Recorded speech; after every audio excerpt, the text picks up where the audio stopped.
memang katanya ya long dry season ya, jadi musim kemarau ini akan berakhir hingga akhir tahun. Kalau di CV ya udah saya dari IPB, S2 S3 saya dari Kyoto, dan saat ini saya bekerja di di BRIN. Mohon maaf sebelumnya supaya nanti nggak timbul salah persepsi begitu ya. Apa yang saya sajikan di webinar ini merupakan murni hasil analisis saya pribadi sebagai pemerhati masalah iklim dan atmosfer. Saya menyadari adanya satu badan resmi yaitu BMKG yang menginformasikan masalah ini dan seterusnya. Sehingga barangkali nanti kok pandangannya agak berbeda ya, saya mohon maaf.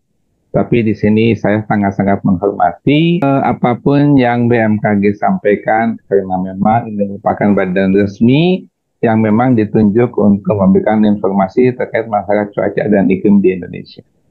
Kurang lebih sepertinya seperti itu. Saya awali dengan ini. Sebenarnya ada apa sih saat ini gitu ya, what happened saat ini? Ya, kita tahu semua bahwa ENSO is back, ENSO is coming, dan long dry season katanya sudah dimulai. Saya pribadi sebenarnya sih berbicara tentang ENSO, El Nino, dan sebagainya, saya mengacu kepada satu badan resmi gitu ya, dunia, yang memang berkompeten untuk masalah itu. Siapakah dia? Ya tentunya ya CPC, Climate Prediction Center, yang terupdate tanggal 12 Oktober 2023. Dikatakan bahwa ENSO alert system statusnya ada El Nino advisory. Jadi ya peringatan gitu ya, agar kita lebih berhati-hati karena El Nino masih akan berlanjut, diperkirakan sampai Mei 2024 dengan tingkat probabilitas sekitar ya 80% atau lebih. Jadi hati-hati. Dan yang kedua, saya senantiasa mengupdate gitu ya, ENSO, Recent Evolution, Current Status, and Prediction ini, yang saya biasanya selalu mengacu kepada updatean terakhir. Ini saya update tanggal 23 Oktober tahun 2023. Jadi 5 hari yang lalu. Semoga masih fresh gitu ya. Summary ada El Nino continue dan oke. Nextnya gini, sedikit review saja ya. Kalau kita perhatikan dari badan namanya IRI, National Rice Research Institute ya, ini dari update-nya versi terakhir ini yang saya update, itu memang sampai dengan periode Januari, Februari, Maret, katakanlah Februari tahun depan, itu tingkat probabilitas El Nino itu masih tinggi ya. Yang tadinya 100%, di Januari Februari ini dia hanya turun sekitar berapa ya? 2% gitu ya. Jadi masih di atas angka 90 begitu. Jadi masih kuat gitu. Kalau juga di itu yang panel kiri, jadi kalau sebelah panel kiri bawah juga ya, peluang El Nino itu hingga Januari, Februari, Maret 2004 ya, itu masih 99. Dia turun itu ke angka 95 itu Februari, Maret, April. Jadi probabilitasnya itu masih tinggi gitu. Nah inilah gambarannya. Baik nanti berbasis metode dinamik, model-model dinamik atau model-model statistik, dan kita menggunakan ensemble, itu masih peluangnya itu dari 0,5 bulan Mei dan nanti akan turun kembali 0,5 pada bulan Mei tahun depan, jadi berkisar sekitar 12 bulan begitu, 1 tahun. Dan puncaknya itu sekitar 1,5-1,6, maka dikatakan El Nino moderat. Itu nanti pada bulan-bulan ini, Januari, Februari begitu ya. Jadi inti daripada gambar ini ada ingin menunjukkan bahwa El Nino tahun ini itu tidak seperti 97-98 atau 2015-2016 yang intensitasnya tinggi namun durasinya relatif pendek, tapi ini intensitasnya tidak tinggi, moderat begitu, tapi durasinya panjang. Nah, terkait dengan itu, nah ini kalau saya gambarkan ini, sejak Agustus 2020 hingga awal Januari 2023 atau akhir Januari 2023, jadi sekitar 29 sampai 30 bulan ya, lebih dari 2,5 tahun lah. Itu kita di apa ya? di anak bobokan dengan apa yang namanya laninization, sehingga di saat musim kemarau mestinya kan Juni, Juli, Agustus, September itu nggak ada namanya kemarau, karena di tahun 2022 misalnya kita malamnya kemarau tapi kemarau basah. Kemarau basah itu lebih dominan kemaraunya, lebih dominan basahnya. Lebih dominan basahnya karena memang periodenya La Nina. 30 bulan kata si El Nino. Aku enak apa ya, aku basahkan bumi. Saat ini aku sedang naik gitu ya, merangkak. Aku enjoy pada periode positif namanya El Nino. Baru juga berapa bulan kenapa pada ribut ya? Saya belum ngapa-ngapain nih, katanya ngomong seperti itu. Ini yang kita baca dari sini. Tetapi lihat ini, apakah sepanjangnya semulus ini, bayangkan ya, dia itu nilainya nggak ekstrim loh. Dia itu nilainya masih berkisar minus 1, 1,2, tapi dia mampu yang tadinya kemarau, dia basahkan gitu. Nah, saya menduga ada musim basah nanti kita lalui. Kalau dia mampu membasahkan di saat musim kemarau, mestinya dia pun mampu mengkemaraukan pada saat musim basah gitu. Karena di sini kita lihat dia nggak perlu energi besar untuk bisa membasahkan musim kemarau. Dia cukup di bawah 2, di bawah 1,5 lah, persis apa yang terjadi saat ini. Ini dari data ini ya. Kemudian kalau kita perhatikan lagi, tapi kan ada turun hujan gitu loh. Nih, hujan yang kemarin itu tanggal 22 Oktober, yang saya perhatikan itu hampir terjadi di pertengahan Pulau Jawa. Ada penyedotan masa uap air, baik dari utara, baik selatan. Ini nggak ada kaitannya ternyata dengan pola El Nino, dengan IOD. Ini barangkali ya akibat dari dipanaskannya beberapa kota di Jawa gitu ya, panas banget sehingga pusat tekanan rendah. Akibatnya apa? Semua masa uap air kesedot ke sini gitu. Tapi apakah ini berlangsung lama? Kayaknya enggak. Kayaknya ada kondisi saat. Karena gini, kalau kita feedback ke sini ya, feedback ke ini, apakah dia mulus La Nina saja? Oh, enggak. Selama 30 bulan, 2 bulan dia break.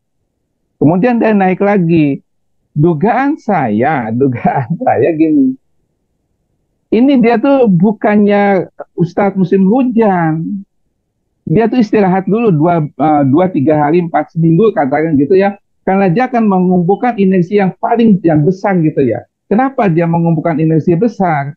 Karena aku masih butuh tenaga besar supaya aku sampai dengan Mei 2024, kurang begitu. Aku istirahat dulu. Nah, istirahatnya itulah diterjemahkan kita sebagai hujan.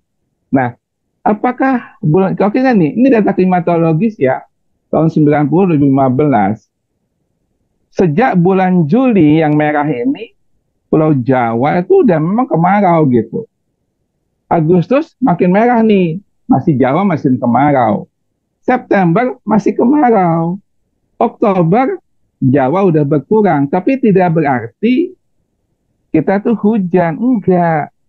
November yaitu Jawa udah mulai basah. Jadi kalau Oktober itu basah, tentu ada mekanisme lain begitu. Nggak bisa kita hanya mengandalkan apa? Jadi klimatologisnya dulu lah kita kaji. Baru kita bandingkan apakah tahun ini dia di atas normal atau di bawah normal gitu. Kita lihat hasil kajian lebih lanjut. Ini Indian Dipole ya. Kapan sih Indonesia itu mulai basah? Indonesia itu basah terutama kawasan barat ketika dipole mode-nya negatif. Ketika awan-awan yang digambarkan putih ini berada di posisi Indonesia. Ketika SST-nya itu naik. Ketika menjadi pusat tekanan rendah. Artinya kalau dipole mode-nya tidak negatif, tidak mungkin basah gitu. Belum waktunya dia basah. Ini teori. Fakta kayak apa? Mari kita lihat. Ini fakta kita lihat ya. Nih, saat ini updatean terakhir ya, pada tanggal 21 Oktober. Ini terkini nih. Jangankan dia berfase negatif, puncaknya dia sendiri IOD itu berada pada bulan November. Saat ini dia masih merangkak naik. Artinya apa? Dia masih mendukung El Nino supaya kemarau kering. Ya, kemarau pasti kering lah. Ini dari LED. Dia baru akan menuju netral pada Februari. Padahal tadi syaratnya dia harus negatif. Kalau dia negatif, berarti setelah April nanti.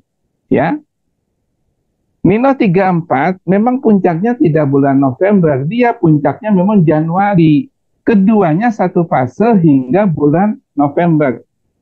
Ini tingkat probabilitas dan prediksinya sampai April 2024. Kita lihat kajiannya.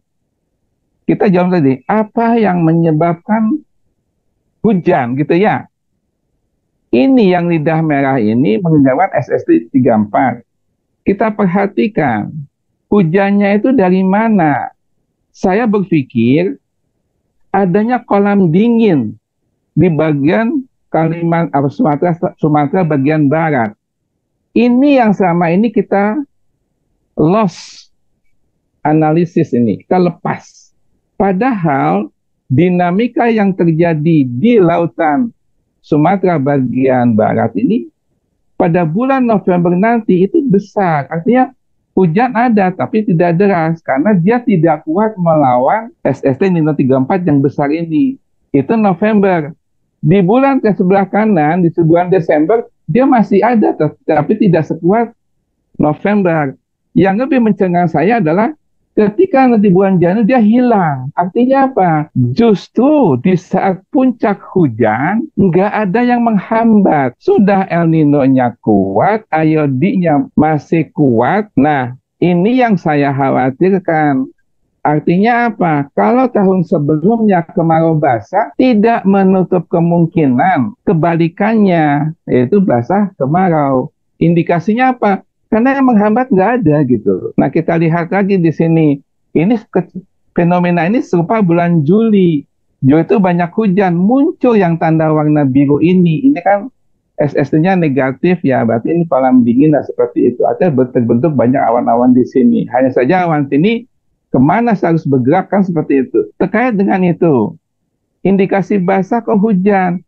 Saya lihat dari fenomena apa yang katakan Ausmi itu tadi, Ausmi-nya itu masih jauh di bawah garis klimatologi. Kalau dia sudah mepet ke klimatologi ini yang merah ini yang di bawah, dia baru akan netral. Jadi jangankan kalau dia di atas dia kemarau, kurang lebih seperti itu. Ini artinya apa ya?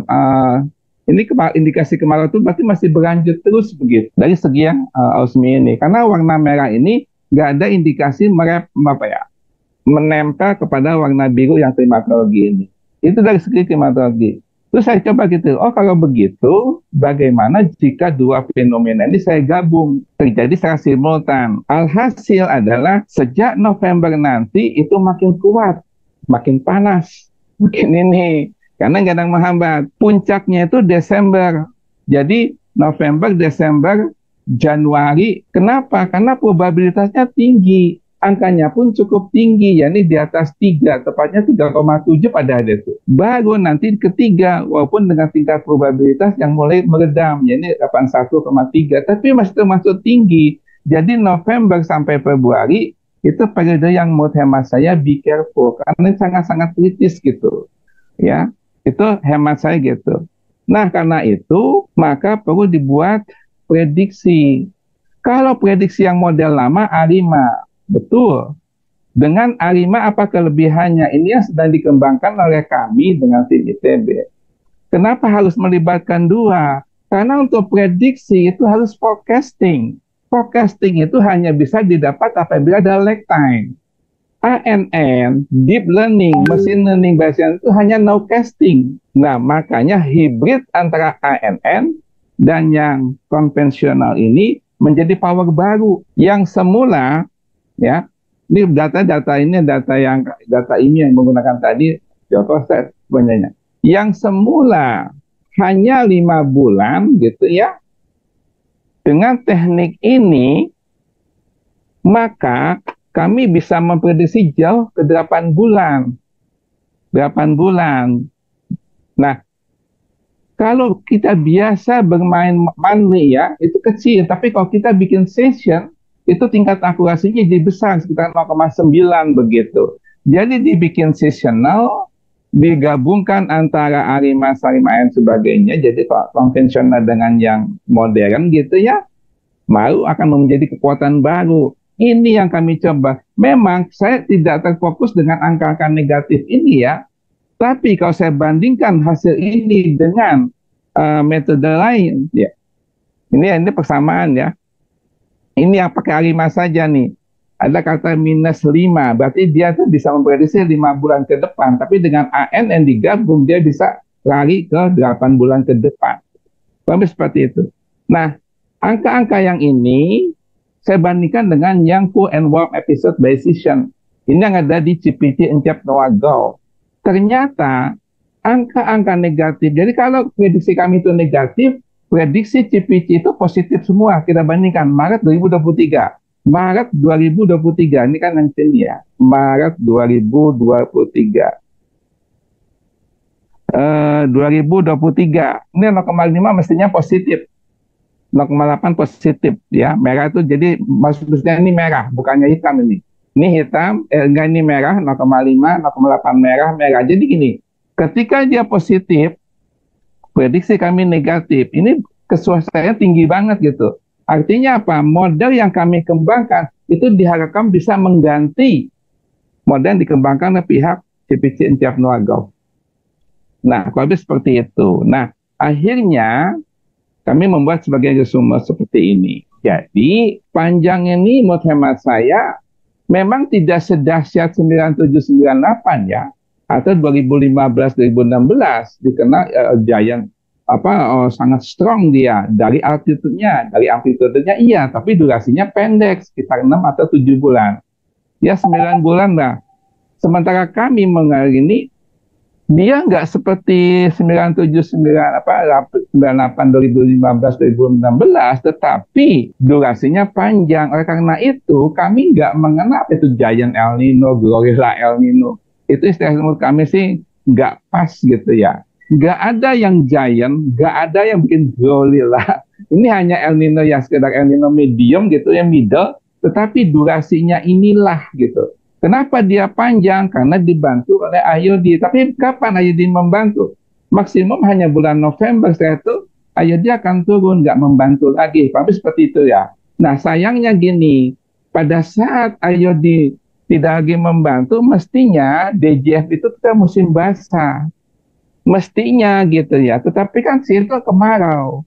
Seperti yang saya sampaikan begini, kalau El Nino mampu, ketika era La Nina dia mampu menciptakan suatu kemarau basah, maka dengan adanya era El Nino, dia pun bisa membuat basah jadi kemarau gitu. Walaupun intensitasnya ya tidak sedahsyat, sudah sehebat 2015, tapi belajar dari track record, belajar dari data panjang, belajar dari bagaimana perilaku selama ini. Oh ternyata seperti itu. Oleh karena itu maka kami ingin menawarkan ya hibrid AN A5 atau hibrid AN S5.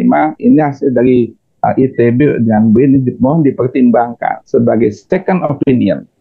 Dan mohon diperhatikan bahwa masalah lag time ya, jangan no casting, tapi kita butuh forecasting. Dan juga gini, potensial parameter apa saja yang signifikan gitu loh.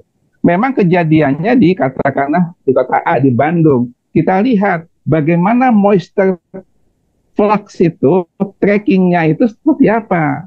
Misalnya ketika chance-nya itu di Pulau Jawa, tapi kita trackingnya itu kita pantau sejak ada di Siberia. Berapa butuh waktu perjalanan di Siberia sampai dia menyentuh bibir pantai Pantura. Kurang lebih seperti itu. Itu sudah kita pertimbangkan. Dan yang lainnya itu kurang lebih dapat saya sampaikan. Mohon maaf, terima kasih. Wassalamualaikum warahmatullahi wabarakatuh.